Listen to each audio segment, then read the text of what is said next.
उज्ज्वल बनाना है। यदि कहा जाए किसी काम को पूरा करने के लिए कम से कम ऊर्जा का प्रयोग करना ही ऊर्जा संरक्षण कहलाता है। उदाहरण के तौर पर हम इसे ऐसे समझ सकते हैं, यदि हम रोजाना 3-4 किलोमीटर कार से आना जाना करें, यदि उसके स्थान पर साइकिल से आना जाना करें तो कार पर लगने वाले ईंधन की बचत होगी और हमने उस ऊर्जा का उपभोग न करके उसका संरक्षण किया। आने वाले कल को दे बहुमूल्य योगदान, ऊर्जा संरक्षण अपनाकर रोशन करें जहान। ऊर्जा संरक्षण की आवश्यकता।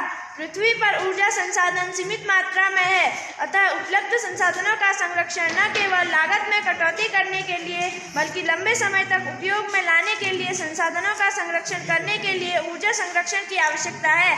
पेट्रोल, डीजल और खनिज तेल कुछ समय तक चलने भाई, LPG, CNG और कोयला भी तैयार है हमसे लेने विदाई।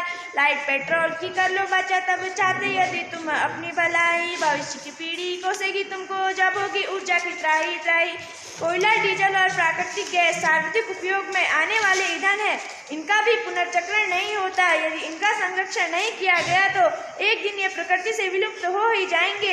एक सर्वे के अनुसार पृथ्वी में इनका भंडारण 2050 में समाप्त हो जाएगा। साधन ऊर्जा के सीमित, कर लो इनका बचाव, यदि संरक्षण नहीं किया तो गहरे होंगे घाव। ऊर्जा संरक्षण में हमारी भूमिका।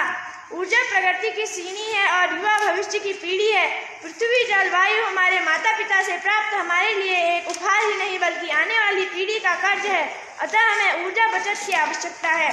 संकल्प आज हम लेकर के ऊर्जा संरक्षण का रखें ध्यान, भविष्य की पीढ़ी याद रखेगी, प्रकृति का होगा सम्मान। अतः हमें जीवाश्म ईंधनों पर कटौती करते हुए ऊर्जा के नवीकरणीय स्रोतों का अधिक से अधिक प्रयोग करना है, क्योंकि ये भारतीय जीवन बीमा की तरह है, जिंदगी के साथ भी और जिंदगी के बाद भी।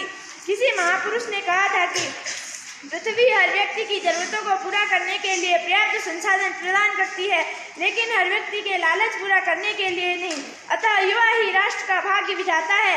ऊर्जा संरक्षण में अपने भगीरथ प्रयासों व ऊर्जा संकट को कम करने में अपनी महत्वपूर्ण भूमिका निभा सकता है। जैसे उपयोग न होने पर बल्ब व पंखे बंद कर दें, खाना बनाने के लिए सोलर कुकर का प्रयोग करें, सोलर गीजर का प्रयोग करें, पवन चक्कियों व घर्राटों का प्रयोग करें, कम वोल्टेज युक्त विद्युत बल्बों का प्रयोग करें, सौर ऊर्जा, पवन ऊर्जा, परमाणु ऊर्जा, बायोगैस, बायोडीजल का प्रसार करना। उपयोग न होने पर स्विच बंद कर देना चाहिए। यदि इतना हमने कर लिया तो निश्चय लीजिए जान भविष्य की